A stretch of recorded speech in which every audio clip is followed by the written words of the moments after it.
28 years after the Hong Kong handover, has the city fundamentally changed? As its last pro-democracy group disbands and expats leave, more mainland Chinese move in. While some Hong Kongers welcome the new arrivals, others say it's no longer one country, two systems, and that Singapore is reaping the benefits. I'm Andrea Sankey, and today's Newsmaker is Hong Kong.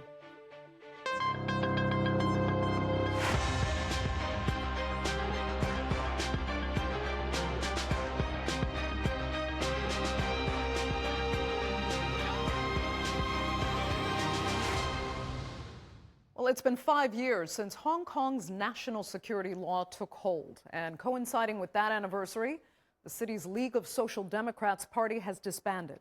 It was Hong Kong's last so-called pro-democracy group, but its leaders say under pressure and fearing prosecution, they've shuttered the organization. Now, Beijing critics say it's symbolic of a city that has changed irrevocably. But pro-Beijing advocates say Hong Kong is thriving, with more young people from the mainland immigrating, bringing talent and energy to a city that's better than ever. Here's a look. Hong Kong marks the 28th anniversary of the city's handover to China. While critics say the city has lost its identity under Beijing's influence, Hong Kong's chief executive praised the progress made. In today's rapidly changing geopolitical landscape, uncertainty is constantly increasing. What Hong Kong can offer to the world is precisely the certainty of safety and development. These certainties are what the world needs and craves. Both national opportunities and global prospects revolve around Hong Kong. Britain's 156-year-long rule over Hong Kong ended in 1997. China and the UK signed an agreement that created the notion of one country, two systems. Hong Kong would have a high degree of autonomy with its own laws, legal system, free market economy, and protected rights, values that propelled it to become one of Asia's top financial hubs. Thanks to its low tax rate and reliable banking system, money has poured in. At first, its decades-long economic success story seemed to carry on after the return to China. Yet Beijing has tightened its grip over time, and in 2019, it faced a major backlash. Massive protests were sparked by a law that would allow Hong Kong citizens to be extradited to China. Demonstrations took a violent turn with a forceful police response and mob attacks. Authorities withdrew the initial bill, but then went on to pass a broad national security law in 2020 to quash the pro-democracy movement.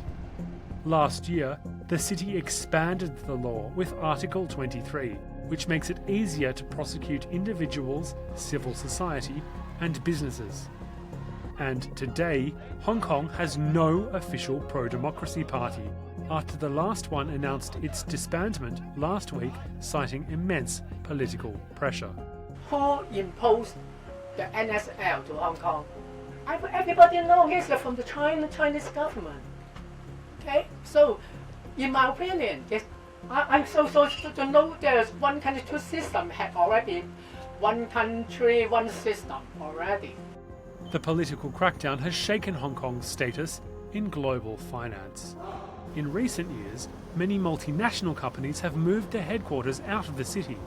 Its stock index has gained some value in the last year, but is still behind all-time high levels of 2018. The new national security rules have eroded Hong Kong's distinctiveness for foreign firms and Chinese exporters. Its comparative advantage is less clear than it once was for many businesses. In the face of Hong Kong's troubles, plus the uncertainties around the US-China trade war, Singapore appears to have benefited. Both cities have a friendly battle to be Asia's top market.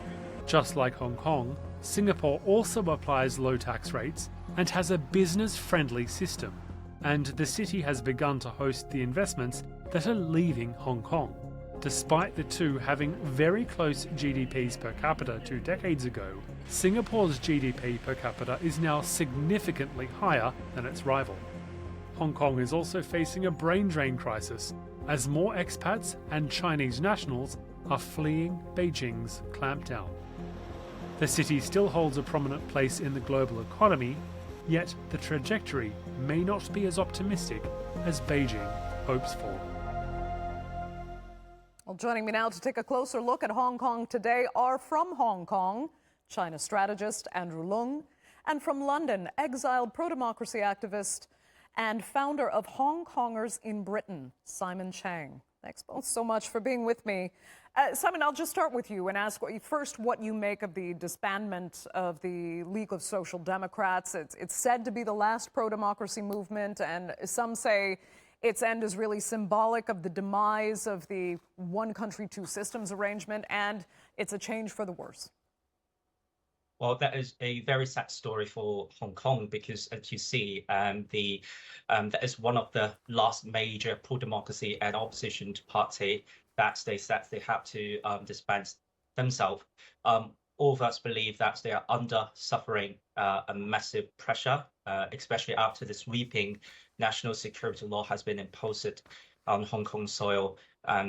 When I also saw the chairwoman of the party crying, that is actually touching lots of people, especially many people now in exile overseas. And it's quite unsurprisingly, that will happen at the end of the day. After national security law is a new era of Hong Kong, but it's still very sad to many of those people believe in the economic and civil liberty that could be flourishing in Hong Kong. That people don't believe it anymore. Would you describe it then as the nail in the coffin for Hong Kong's opposition?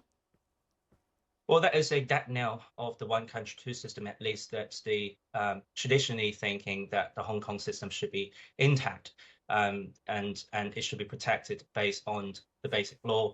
That's the people have a freedom of expression, freedom of assembly.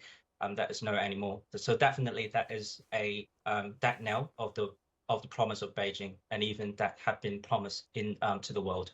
Okay, death knell, Andrew, for the promise of Beijing. This is what China had guaranteed to Hong Kong, and yet it's gone. Is that fair? Are you asking me? Yes. Okay, well, thank you.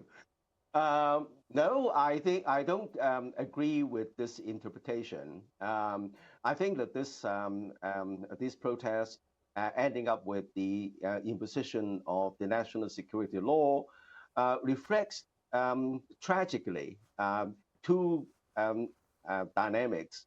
The first one is that there is a whole generation of young people in Hong Kong who do not have a sense of national identity. Their identity is with Hong Kong. Their identity is not with the nation.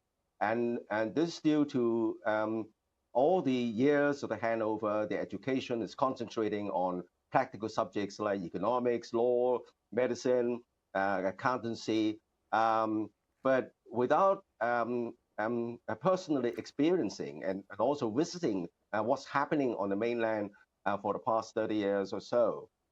So this translates into non-alignment of Hong Kong's identity and then with the Chinese nationhood.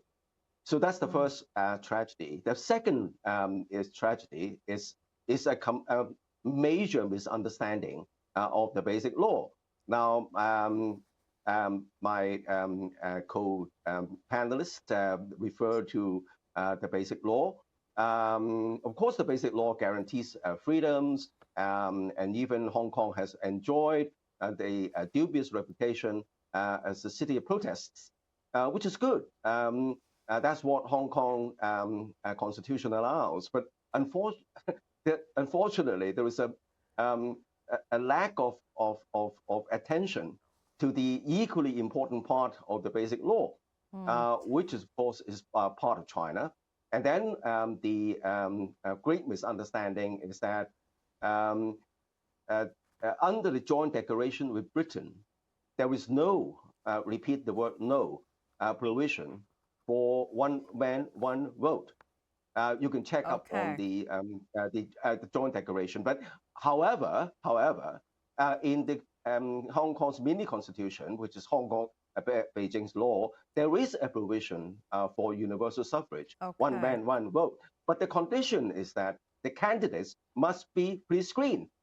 It's stipulated in the basic law, but that is totally ignored by the protesters, resulting in a tragic confrontation, leading to violence and the imposition of the national security law. Okay, Andrew, let me ask you quickly, though, honestly, other than the 2019 protests, okay, when the national security law, it was decided it had to come into play off the back of those protests, what was wrong with Hong Kong before that China needed to change? Nothing? Well, I think that what's wrong with Hong Kong is not so much what's wrong, but what wasn't, what was allowed to happen was that there is a whole generation of young people who haven't got a very strong sense of nationhood. I mean, they don't understand, and many people fail to realize what has happened to China. For that matter, the good and the bad and the ugly, and a lot of good things happening. But in totality, the lives of the far majority of the Chinese people have become dramatically changed for the better. Okay, let me ask. I need to get Simon back into the conversation, though. I mean, Simon, you were technically one of those young people. Did you lack that sense of nationhood? I don't think so. Sorry, I don't think so. I categorically reject what Andrew had said because, unfortunately, deeply in the mind of the Chinese Communist Party regime, so-called national security, it means that they need to protect their political security. It means the party had not been challenged and even not being criticized. And that is what the people don't believe, because the people, they have their separate rights to be critical of not only just government policy, but also that's to express their hope for what they want, and the people's rights should be respected, because we believe the government should be constituted by the people and also should serve for the core interests of the people. I do believe that the people that have a basic sense of so-called national security, but what so-called nation or nation that should be respected, and that should be respecting the people's rights first, and that is the prerequisite. And for long time and for long term, we're always being told we should obedient to Beijing's will, and which is not only inhumane, but also to make the people becoming economic animals. That's when we're getting rich, then we need to obedience to the political power, which we never ever have efforts to elect our political leaders. This is nonsense. I would say that's a real politic, but we want to really say to the world that's real politic. It means that, you know, that we could coexist with inhumanity. I think that we should respect the people that when they're on the street, they're actually really hopeless because they're powerless. And we always need to stand with those people being marginalized and vulnerable. That's what we insist. Now I got a chance to have a chat with Andrew, who's now in Hong Kong, because I have no chance to be back to Hong Kong. I've now been exiled. National Security Police, newly set up in Hong Kong after 2020, placed me on wanted list with bounty for 100 million Hong Kong dollar. And that is really appalling and the chilling effects to many other people. And also back to the key topic, the last major opposition and pro-democracy party, they never ever advocate for protest violently. They still insist to speak out, even that would be critical of the government and the power. That's they believe in the peaceful protest, but still they're under civilians, and that's they suffer massive protests, and that's why they disband. They have to disband, and that is a fact. That's the truth. Andrew, is it fair that Simon can't return home? Is he really so dangerous that he should not be allowed to go back to his place of birth? Well, that's because Beijing has been forced into enacting the national security law, and under the national security law, there are stipulated offenses, of which perhaps I'm not familiar with Simon's case, he's found guilty of. Now, I'd like to address the basic fundamental misunderstanding or conflict of mindset. Now, first of all, talking about Beijing, first of all, as if Beijing's Communist Party is illegitimate. That's the Western rhetoric. But then, according to the you look at the vast majority of the lives of the people in China, they've been dramatically changed for the better. Now, the legitimacy of a regime is not a process. Election is only a process. The most important thing is the outcome. Now, what's the outcome is the people. So there are elections, many countries, at the end of the day, are the people's life getting better?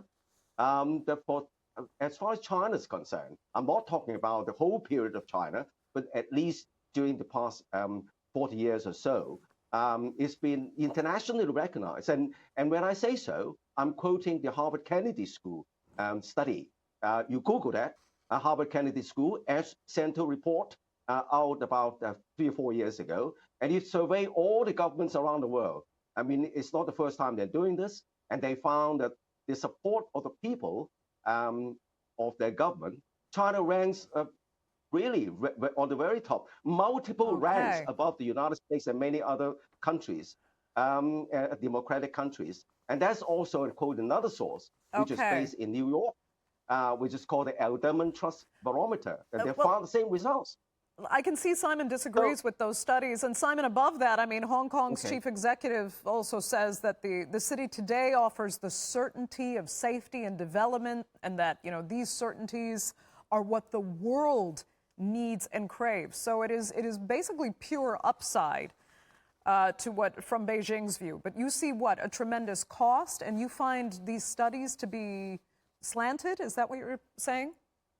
Well, I'm very skeptical to the poll and the data that Andrew had quoted, because today is really hardly that we genuinely ask a very politically sensitive questions to Chinese citizens living in mainland China, that they could dare to speak out the truth, because there is a very suppressive law, not only now in mainland China, but also in Hong Kong, that we don't want to be in jail. That you can see those people being critical of the government policy or the government itself, they are now in jail. That's a chilling effect to many other people that we are witnessing it. And many of those, they advocate peacefully. That is also the fact. And besides, if we are living in autocratic regime, how could we justify the outcome? The outcome could be written and only could be justified by the power and the government itself. If we would say we were arguing, the people are upsetting because the housing price is rocketing up, and says we are very upset, and people laying back because we are facing a fierce competitions, and the younger generation feeling that is a very stressful for the unemployment. And that is lots of other social unrest elements now in mainland China and Hong Kong. And that's what we can do. I mean, the people that they can discuss about policy, but when the people feeling upset to the Chinese Communist Party, that voice never could be voiced out. That is the fact. Okay, Andrew, let me ask you this. We're now seeing, as you know, many reports that there's this exodus of expats, of talent, of media, and that foreign investors are hesitating now to get into Hong Kong because they don't know what they're getting because of changes to the judicial system. They were told it was one country, two systems. Now there's something else in place. Is this true? And should you mind that even if you think it's just the perception and it's mistaken, it is detrimental to Hong Kong, is it not? Well, there was a time that some foreigners, and of course all the people who are in exile within quotation marks, hold this view, and a number of Hong Kong people seem a little bit worried. But now the situation has got much better. This is supported by the this report from based in Switzerland, the IMD World Competitive Yearbook 2025. Hong Kong is rated is the third most competitive cities or jurisdiction in the world, in a hair breadth behind Singapore. Switzerland is, I think, is number one. Singapore, the rating is 99.44. Hong Kong is 99.22. And also, the Fraser Institute in Canada, again, a world-renowned institution, has now just ranked Hong Kong is the freest economy in the world. And of course, our educational institutions are also gaining worldwide rankings. And as for money, a lot of money is coming back to Hong Kong, in part helped by what's happening in the United States, targeting China, and a number of companies which used to be listed in New York are coming to Hong Kong.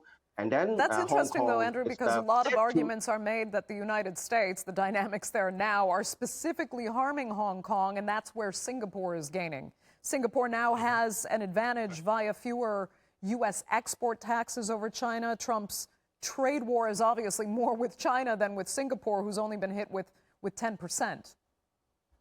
Well, true, but also true is that a lot of the large companies listed in New York are using Hong Kong as a base. After all, Hong Kong is the third largest financial center. Now, let me finish this very important story. Hong Kong is soon to be the world #1 place for IPOs.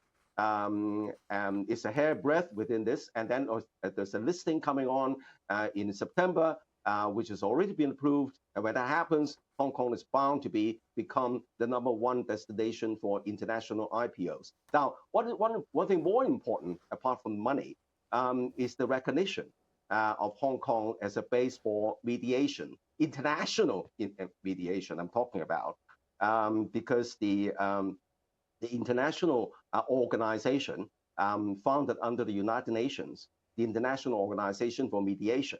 Mediation not just between companies, but between countries. Conflicts, for example, which sometimes lead to war. And Hong Kong is chosen to be the headquarters of this international organization for mediation. If Hong Kong is lacking in law and lacking in credibility, why is Hong Kong becoming an international center for mediation? Okay, well, let me see also, if Simon can address any of that, because there is this kind of narrative out there that, you know, what is Hong Kong's loss is Singapore's gain. We're hearing that many people have decided that Singapore is a more predictable, safer market. You can understand the system because it's been the same for decades now. Do you think it's true, or is it kind of a media narrative? Well, I agree that Singapore is naturally and gradually taking over the places that Hong Kong previously claimed as an international financial port between West and East. I think Singapore has always been disciplined with long-term planning, technocratic governance, and institutional credibility. And institutional credibility matters a lot because you just mentioned about the judicial credibility, integrity, and independence that unfortunately now Hong Kong is being questionable after NSL because political loyalty is overriding everything. That's the judicial, opaque judicial a mechanism now in Hong Kong caused a huge exodus of the media, talent, and academics, and lots of people, NGOs, that got Hong Kong civil society and global credibility. It's not just a brand drain, it's a soul drain. For example, the shutdown of Apple Daily, the arrest of the reporters, sent a very clear message. It is no longer a city with dissent and press freedom. International firms exactly fear the vague but sweeping reach of national security laws. The damage isn't just economic, it's existential, because trust in Hong Kong as a free, open city is evaporating. Worse still, the institution once meant to uphold integrity of business and government, like the ICAC, the anti-crafting agency in Hong Kong, and now used it politically. Prosecuting activists for encouraging election boycott show how far the city has drifted from the rule of law. Once the freest economy in the world, built on classical liberalism and private property rights, Hong Kong is now a cautionary tale in political overreach. As a result, the institutional firewall between politics and services is weakening, opening the door to cronyism and potentially corruption, which is eroding the very foundation of Hong Kong's former economic vitality. Andrew, quick minute for your final thoughts. Well, I think that it's got to be looked at from where Simon is speaking from his position. But overall, Hong Kong's ratings has gone up internationally, and these are world-renowned institutions, independent institutions based in Switzerland, based in Canada, and also the establishment of this international mediation center under the United Nations Charter. They all bear witness to Hong Kong's rebound as a vibrant city under one country, two system. After all, I mean, even though the economy of Shanghai may be bigger than Hong Kong, no cities in China can compare with Hong Kong as far as our law is concerned. Our law is common law, is international law. It is upheld at a high level of respect by the international community. In the fact that we have attracted talents, over 200,000 talents around the world have been attracted to live and work in Hong Kong under the recent talent scheme.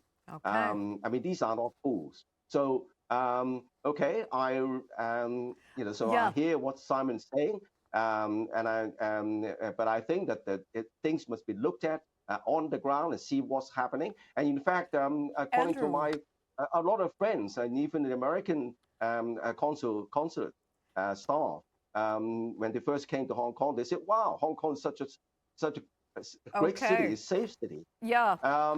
So I think that there are a lot of good things in Hong Kong. I'm not saying that everything is honky-dory, Fair but enough. I think that Hong Kong is definitely coming back. Andrew, I'm so sorry. We're going to have to interrupt it there. We're actually over time for this edition of the Newsmakers. So I'd like to thank both of you so much for being with me.